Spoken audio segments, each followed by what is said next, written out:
TMC মুখপাত্রের মুখের ভাষাটা শুনুন একবার, তারপরে হবে অ্যান্টিবায়োটিক ডোজ।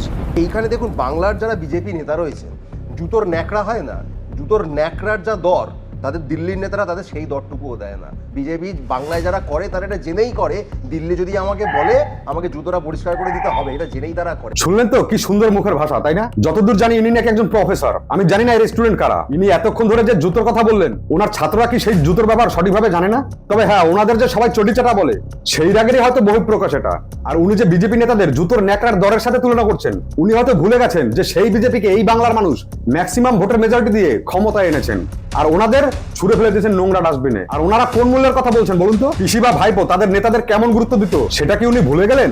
এখন তো শুনতে পাচ্ছি নিচু তলার মহিলা কর্মীদের সাথে ওনাকে কি সব অপকর্ম করা হতো। আরে নেতা নেত্রীর কথা ছেড়ে দিন, ওনার নেতৃত্ব আইপিএস অফিসারদেরও তুই তুই করে কথা বলতো। আর তার চটিচাটা চামচারা টিভির পর্দায় এসে বড় বড় বাতালা দিচ্ছে। এরকম লোকদের কি বলা উচিত আপনারা একটু কমেন্টে জানাবেন তো। আর আপনাদের কাছে আমার একটা ছোট্ট রিকোয়েস্ট, এটা আমার নতুন চ্যানেল, দয়া করে সাবস্ক্রাইব করে পাশে থাকবেন। জয় ভারত।